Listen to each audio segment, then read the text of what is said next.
Hi నమస్తే welcome to red TV నేను మీ ప్రత్యూష ప్రస్తుతం మనతోనే సీనియర్ జర్నలిస్ట్ భరద్వాజ్ గారు మనతో ఉన్నారు సార్తో మాట్లాడి మన నిమిషాలు తెలుసుకుందాం నమస్తే సార్ నమస్తే.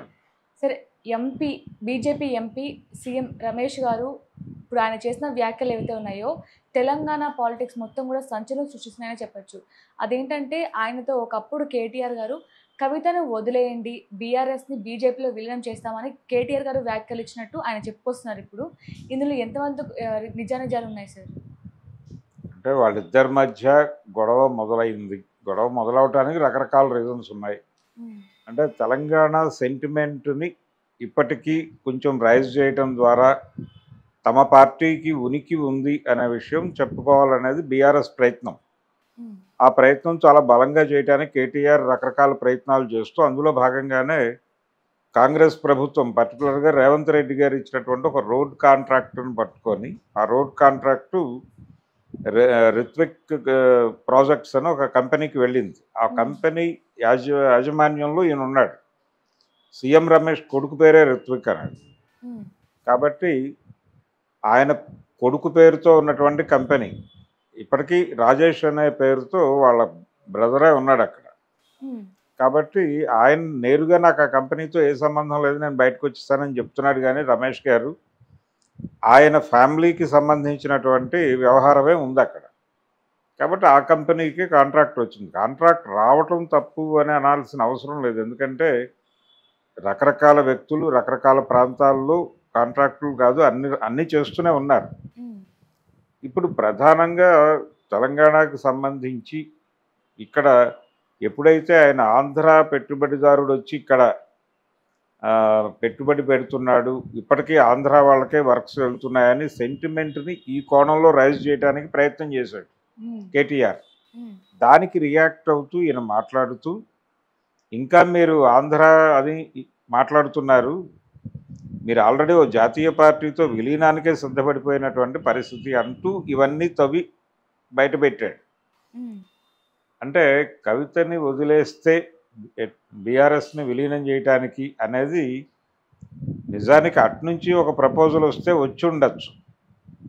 రెండోది బీజేపీ చాలా స్పష్టంగా ప్రాంతీయ పార్టీలన్నింటినీ తనతో నడుపుకోవాలి అనే ప్రయత్నం చేస్తోంది ప్రతి రాష్ట్రంలోనూ. అందులో భాగంగానే చాలా స్పష్టంగా ఆంధ్రప్రదేశ్లో 3 ప్రాంతీయ పార్టీలు ఉన్నాయి. 3 ప్రాంతీయ పార్టీలు అంటే తెలుగుదేశం పార్టీ, వైఎస్ఆర్సీపీ, జనసేన. 3 పార్టీలు బీజేపీతోనే ఉన్నాయి. అంటే సూత్రప్రాయంగా అక్కడ చూస్తేనేమో తెలుగుదేశం వర్సెస్ వైసీపీ ఏదో జరుగుతున్నట్టు ఉంటుంది. కానీ వైసీపీ బీజేపీని ఏమీ అందు. బీజేపీ పట్ల సానుకూల వైఖరే ఉంటుంది వాళ్ళకి. అంటే కేంద్ర ప్రభుత్వం అనుసరిస్తున్నటువంటి విధానాల మీద మీరు మాట్లాడండి అని అడిగితే జగన్మోహన్ రెడ్డి మాట్లాడు. కేవలం చంద్రబాబు నాయుడు వ్యక్తిగతంగా అనుసరిస్తున్న విధానాల మీద మాత్రమే వ్యతిరేకంగా మాట్లాడతాడు ఆయన. కాబట్టి ఆయన దృష్టిలో అక్కడ అధికార పక్షం అంటే చంద్రబాబు నాయుడు మాత్రమే. బీజేపీ కూడా అందులో ఉన్నప్పటికీ బీజేపీ గురించి మాట్లాడు బ్యాడ్గా. అదే ఆయన స్ట్రాటజీ. అంటే ఆ మేరకు ఆయన సరెండర్ అయి ఉన్నాడు అక్కడ. బీజేపీతో సరెండర్ కాకపోతే తన ఉనికికి ప్రమాదం ఉందని భయపడుతున్నాడు ఆయన. అందుకని బీజేపీతో కయ్యం పెట్టుకోవడానికి సిద్ధంగా లేడు జగన్మోహన్ రెడ్డి. అలా కంట్రోల్లో ఉన్నాడు. బీజేపీ కంట్రోల్లో జగన్మోహన్ రెడ్డి ఉన్నాడు, చంద్రబాబు ఉన్నాడు, పవన్ కళ్యాణ్, ముగ్గురు ఉన్నారు అక్కడే. కాబట్టి అలాగే తెలంగాణలో కూడా బీఆర్ఎస్ని తనతో ట్రావెల్ చేయించుకోవాలి, తనకి ఊడిగం చేయించుకోవాలి అని బీజేపీ అనుకుంటున్న మాట వాస్తవం.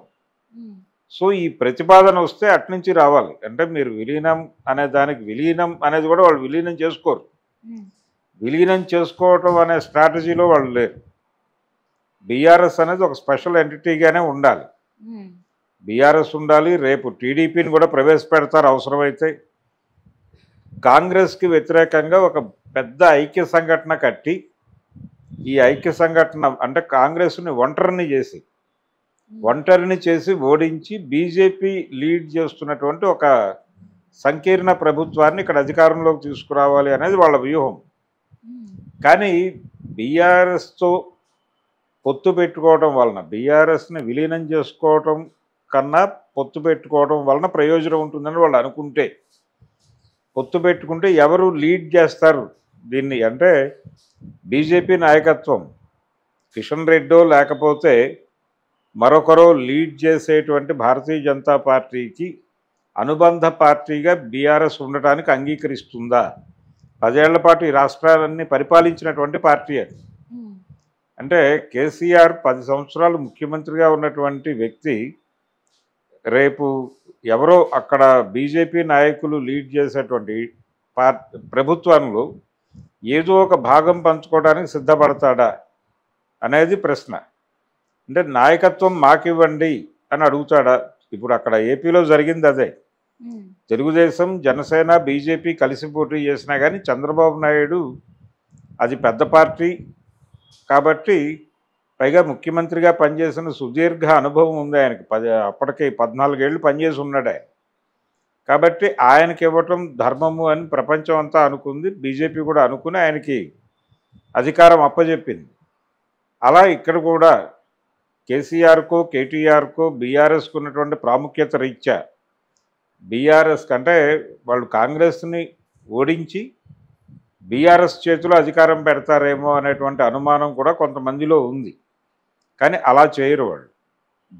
కేసీఆర్ లేని బీఆర్ఎస్ అంటే కేసీఆర్ సుషుప్తావస్థలోకి వెళ్ళిపోయి, అంటే ఆయన పూర్తిగా ఒక రకమైనటువంటి రాజకీయ సన్యాస స్థితిలోకి చేరిపోయి ఫామ్ హౌస్కు పరిమితం అయిపోయి కేటీఆర్ వచ్చి సరెండర్ అయ్యి కేటీఆర్ లాస్ట్ టైం లాగానే ఇంకేదో మంత్రి పదవి తీసుకుని ఇక్కడ ప్రభుత్వాన్ని కిషన్ రెడ్డో లేకపోతే బండి సంజయ్ లాంటివాడో ఎవరో నడుపుతూ ఆ ప్రభుత్వంలో వీళ్ళు భాగస్వాములుగా ఉంటూ డిప్యూటీ సీఎం అలాంటి పదవితో సర్దుకుపోవాల్సినటువంటి పరిస్థితి కల్పిస్తారు కేటీఆర్కి.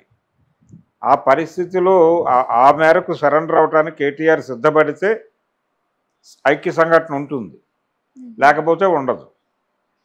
లేకపోతే వీళ్ళ యుద్ధం వీళ్ళు చేస్తారు. వీళ్ళ యుద్ధం వీళ్ళు చేస్తాము అంటే వీళ్ళని ఎక్కడో చోట ఏదో కేసులో ఇరికించేసి తొక్కేస్తారు, భయపెడతారు. ఆల్రెడీ ఆ భయపెట్టడం ఎలా అనే దాని మీద ఒక ప్రయత్నం జరుగుతోంది. కవిత గారి ద్వారా ఒక భయాన్ని ఆల్రెడీ క్రియేట్ చేశారు.